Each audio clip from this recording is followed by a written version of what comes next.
NEET और UGC net परीक्षा विवाद के बाद की केंद्र सरकार का बड़ा कदम, पेपर लीक और नकल रोकने के लिए लोक परीक्षा कानून 2024 की अधिसूचना जारी की। 21 जून से एंटी पेपर लीक कानून लागू। अनुचित साधनों का इस्तेमाल करने पर 3 से 5 साल की सजा और 10 लाख तक के जुर्माने का प्रावधान। अधिसूचना का मुताबिक संगठित अपराध में शामिल लोगों को 5 से 10 साल तक की सजा और न्यूनतम 1 करोड़ के जुर्माने का प्रावधान रखा गया है। गड़बड़ी मामले में किसी संस्थान का नाम आने पर उसकी संपत्ति होगी जब्त। राष्ट्रपति द्रौपदी मुर्मू ने कानून को 12 फरवरी को दी थी मंजूरी। एनटीए ने CSIR यूजीसी नेट की परीक्षा स्थगित की। 25 जून से 27 जून के बीच होने वाली थी परीक्षा। एनटीए ने परीक्षा स्थगित करने के पीछे संसाधनों की कमी को बताया वजह। परीक्षा की अगली तारीख का ऐलान आधिकारिक वेबसाइट पर किया जाएगा। गुजरात और बिहार के बाद अब झारखंड से जुड़े नीट पेपर लीक के तार। पटना में बरामद नीट पेपर के जले बुकलेट के हजारीबाग से लीक होने की आशंका। एनटीए ने शिक्षा मंत्रालय को दी जानकारी। सूत्रों के मुताबिक जले बुकलेट पर मिले नंबर के मुताबिक हजारीबाग के एक सेंटर से पेपर लीक होने की आशंका। जला बुकलेट बरामद होने के बाद इकोनॉमिक ऑफेंस यूनिट ने एनटीए से ओरिजिनल क्वेश्चन पेपर की मांग की। एनटीए ने अभी तक नहीं भेजे हैं original question paper. Bihar police की इकोनॉमिक ऑफेंस यूनिट ने तेजस्वी यादव के पर्सनल सेक्रेटरी प्रीतम कुमार को भेजा नोटिस। पूछताछ के लिए आज किया तलब। Economic offence unit Pritam Kumar से गेस्ट हाउस में बुकिंग के लिए फोन किए जाने के संबंध में करेगी पूछताछ। पेपर लीक में उनकी भूमिका पर भी होंगे सवाल। पेपर लीक मामले पर बोले तेजस्वी यादव, मेरे पीएस को बुलाकर पूछताछ क्यों नहीं करती सरकार? मेरा नाम घसीटने से कोई फायदा नहीं। तेजस्वी यादव ने सरकार पर लगाया बड़ा आरोप। कहा कि पेपर लीक के मास्टरमाइंड को बचा रही है सरकार। केंद्रीय मंत्री राजीव रंजन का तेजस्वी यादव पर पलटवार। मामले की हो रही है जांच। तेजस्वी यादव के कहने पर ना किसी को हिरासत में लिया जाएगा ना ही छोड़ा जाएगा। नीट पेपर लीक के मामले में नालंदा पहुंची इकोनॉमिक ऑफेंस यूनिट की टीम। फरार संजीव मुखिया के घर पर छापेमारी। प्रियंका गांधी ने पेपर लीक को राष्ट्रीय समस्या बताया। कहा 24 लाख युवाओं के भविष्य से खिलवाड़ हुआ। राहुल गांधी ने नीट के परीक्षार्थियों को दिया भरोसा। कहा कि आपके संघर्ष में सड़क से लेकर संसद तक इंडिया आपके साथ। पिछले 10 साल में 70 पेपर लीक हुए। कांग्रेस नेता भूपेश बघेल बोले सुप्रीम कोर्ट की निगरानी में हो जांच। नीट के मामले पर राजनीति करना ठीक नहीं है। आरोपी को कठोर सजा मिलनी चाहिए। बीएसपी चीफ मायावती की मांग। पेपर लीक रोकने के लिए यूपी सरकार की नई नीति। एग्जाम के लिए 4 एजेंसियों की होगी अलग अलग जिम्मेदारी। यूपी में एग्जाम सेंटर बनाई गई है। 2 category, bus stand, railway station, treasury के 10 किलोमीटर के अंदर होगा सेंटर। अलग से किया जाएगा प्रिंटिंग प्रेस का चयन।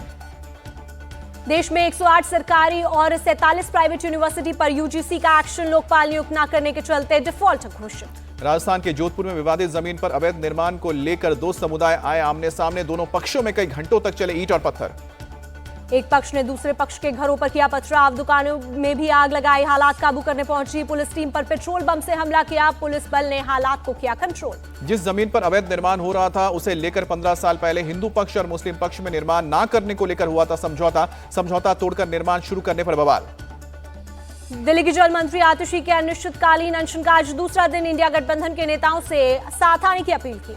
आतिशी ने हरियाणा पर पूरा पानी नहीं देने का भी आरोप लगाया। कहा कि जब तक दिल्ली के हिस्से का पानी नहीं मिलेगा डटी रहूंगी। दिल्ली के सीएम केजरीवाल ने अपनी पत्नी सुनीता के हाथों तिहाड़ से भेजा संदेश। लिखा आतिशी की तपस्या जरूर सफल होगी। पानी के मुद्दे पर एमसीडी के डिप्टी मेयर आले मोहम्मद इकबाल आज हरियाणा भवन का करेंगे घेराव। सुबह 11:30 बजे तुर्कमान गेट से प्रदर्शन शुरू करेंगे आम आदमी पार्टी के कार्यकर्ता। बीजेपी ने आप पर पानी की कालाबाजारी का लगाया आरोप। कहा हरियाणा ने साफ किया दिल्ली को जितना पानी चाहिए उससे ज्यादा दे रहे। बीजेपी सांसद मनोज तिवारी ने दिल्ली में जल संकट से किया इनकार। कहा कि टैंकर माफिया पर लगाम लगे तो हर घर पहुंचेगा पानी। अभी जेल में ही रहेंगे अरविंद केजरीवाल। ईडी की याचिका पर हाईकोर्ट ने फैसला सुरक्षित रखा। ईडी नहीं चाहती है कि अरविंद केजरीवाल को मिले राहत। आप लीगल सेल के प्रदेश अध्यक्ष संजीव नसियार का बयान। केजरीवाल की जमानत पर लगे स्टे पर सुनीता केजरीवाल ने कहा ईडी इस तरह हाईकोर्ट पहुंची जैसे Arvind Kejriwal is the most wanted terrorist of India. Kejriwal की जमानत पर रोक से भड़की आप विधायक संजीव झा बोले घबराई हुई है मोदी सरकार इसलिए हाईकोर्ट गई है। भ्रष्टाचार के खिलाफ लड़ाई जारी रहेगी। मनोज तिवारी बोले आपको कोर्ट का करना चाहिए सम्मान। राउज एवेन्यू कोर्ट से केजरीवाल की बेल ऑर्डर की कॉपी आई सामने। कोर्ट ने कहा कि मनी ट्रेल साबित नहीं कर पाई ईडी। बांग्लादेश की पीएम शेख हसीना आज पीएम मोदी से करेंगी मुलाकात। तिस्ता जल बंटवारा सहित आर्थिक और रक्षा के मुद्दों पर होगी द्विपक्षीय बैठक। विदेश मंत्री एस जयशंकर से मिली बांग्लादेश की पीएम। सीमा और सुरक्षा के कई अहम मुद्दों पर हुई है चर्चा। 24 और 25 जून को होगा नए सांसदों का शपथ ग्रहण। 26 जून को लोकसभा अध्यक्ष का चुनाव। भृतहरि महातव को प्रोटेम स्पीकर बनाने पर कांग्रेस नाराज। जयराम रमेश बोले सबसे ज्यादा बार चुनाव जीते सांसद को बनाते हैं प्रोटेम स्पीकर। जयराम रमेश ने कांग्रेस सांसद कोडिकुनिल सुरेश का दिया हवाला, कहा 8 बार से वो सांसद है लेकिन उनको नहीं बनाया। संसदीय कार्य मंत्री किरेन रिजिजू बोले, कांग्रेस ने प्रोटेम स्पीकर को मुद्दा बनाया है, शर्म आ रही है। भर्तृहरि 7 बार के सांसद हैं। तेलंगाना में बीआरएस को लगा बड़ा झटका, पूर्व स्पीकर श्रीनिवास रेड्डी ने थामा कांग्रेस का हाथ। पटना में आरजेडी की रिव्यू मीटिंग पर ललन सिंह का तंज, बिहार की जनता को लालू यादव पर भरोसा नहीं। चुनाव आयोग ने 4 राज्यों के विधानसभा चुनाव के लिए कसी कमर, हरियाणा, महाराष्ट्र, झारखंड और जम्मू कश्मीर में वोटर लिस्ट अपडेशन शुरू करने का दिया निर्देश। केंद्रीय वित्त मंत्री निर्मला सीतारमण की अध्यक्षता में आज जीएसटी परिषद की बैठक होगी। वित्त राज्य मंत्री पंकज चौधरी और राज्यों के वित्त मंत्री होंगे शामिल। वित्त मंत्री निर्मला सीतारमण ने प्री बजट मीटिंग किसान संगठनों और कृषि अर्थशास्त्रियों से की बात। बैठक में किसान संगठनों ने की मांग, फसल का सही दाम तय हो, फिर उसमें किसानों के प्रॉफिट जोड़े जाएं, वरना एमएसपी का मुद्दा चलता रहेगा। कृषि अर्थशास्त्री अशोक गुलाटी का बयान, वित्त मंत्री को किसानों के खाते में सब्सिडी ट्रांसफर करने का दिया गया है सुझाव। केंद्रीय कृषि मंत्री शिवराज सिंह चौहान ने 8 राज्यों के मंत्रियों के साथ बैठक की। देश में दालों को लेकर आत्मनिर्भरता पर चर्चा की। कॉमर्शियल कोल माइन के 10वें राउंड की नीलामी शुरू, केंद्रीय मंत्री जी किशन रेड्डी ने की शुरुआत। केंद्रीय स्वास्थ्य मंत्री जेपी नड्डा से मिले मिजोरम के सीएम, कई मुद्दों पर चर्चा हुई। मुश्किल दौर से गुजर रहा है मणिपुर, सीएम बीरेन सिंह बोले, हमारी सरकार समाज के बेहतरी के लिए रास्ता बनाएगी। मराठा और ओबीसी समाज में दरार डालना चाहती है सरकार, मराठा नेता मनोज जरांगे का आरोप। लखनऊ से सांसद राजनाथ सिंह का लखनऊ में हुआ भव्य स्वागत, कार्यकर्ताओं ने बरसाए फूल। अहमदाबाद को 30 स्मार्ट स्कूलों की सौगात, गृह मंत्री अमित शाह बोले, सभी सरकारी स्कूलों को स्मार्ट स्कूलों में बदलने का काम पूरा हुआ। अमित शाह ने एक सरकारी स्मार्ट स्कूल का दौरा भी किया, एग्जीबिशन देखी, स्टूडेंट से बातचीत। बनासकांठा पहुंचे गुजरात के सीएम भूपेंद्र पटेल, सरकारी योजनाओं का किया प्रचार, ग्रामीणों से बात। यूपी के फिरोजाबाद में चोरी के मामले में जेल में बंद आरोपी की मौत के बाद बवाल, मृतक के परिजनों ने पोस्टमार्टम के बाद शव को चौराहे पर रखकर किया जाम। मौके पर पहुंची पुलिस टीम पर पथराव हुआ, मृतक के परिजनों और स्थानीय लोगों ने पुलिस के साथ की मारपीट, पथराव और तोड़फोड़ के बाद की आगजनी। पुलिस ने लाठीचार्ज कर भीड़ को खदेड़ा, करीब 10 लोग हुए घायल, परिजनों का आरोप युवक की मौत पिटाई से हुई, चोरी के झूठे आरोप में गिरफ्तार करने का आरोप। मौके पर बवाल बढ़ता देख आसपास के 5 थानों से पुलिस बुलाई गई। एसएसपी समेत कई अधिकारियों ने संभाला मोर्चा, फिलहाल हालात काबू में। एसएसपी के मुताबिक युवक मोटरसाइकिल चोरी के आरोप में हुआ था गिरफ्तार, जेल में तबीयत खराब होने के बाद इलाज के दौरान हुई मौत। मुंबई में समुद्र पर बने 21 किलोमीटर लंबे अटल सेतु में कई जगह दिखी दरार, शिवड़ी से नवसिवा के 18,000 करोड़ की लागत से तैयार हुआ था पुल।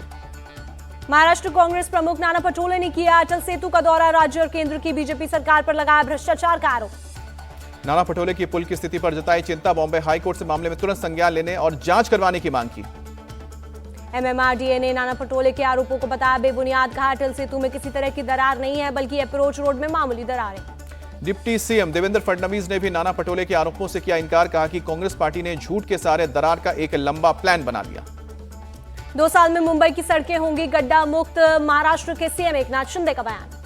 दिल्ली के नीलोठी गांव में एक फैक्ट्री में लगी भीषण आग, काफी दूर से दिखाई दी लपटें, आसपास के इलाकों में मचा हड़कंप। दमकल की 28 गाड़ियों ने काफी मशक्कत के बाद पाया आग पर काबू, हादसे में किसी के घायल होने की खबर नहीं। आग से बड़े पैमाने पर नुकसान की आशंका, आग लगने की वजह की जांच जारी। ठाणे में फुटबॉल टर्फ क्लब में दूसरी सोसाइटी की शेड गिरने से 7 बच्चे घायल, क्लब में फुटबॉल खेलने गए थे 17-18 बच्चे। घायल बच्चों को इलाज के लिए अस्पताल में भर्ती किया गया। शिवसेना विधायक प्रताप सरनाइक ने अस्पताल जाकर घायल बच्चों से मुलाकात की।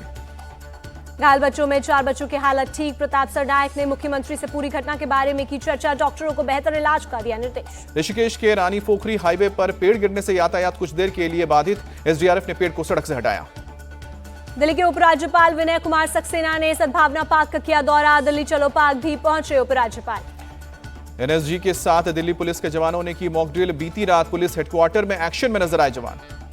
रूसी राष्ट्रपति पुतिन ने सुरक्षा के मुद्दे पर नाटो और यूरोपियन देशों से बातचीत पर जताई सहमति, पूछा वो कब तैयार है। राष्ट्रपति पुतिन ने वियतनाम यात्रा के दौरान दक्षिण कोरिया से जताई नाराजगी, कहा कि यूक्रेन को हथियारों की सप्लाई दक्षिण कोरिया की बहुत बड़ी कीमत चुकानी होगी।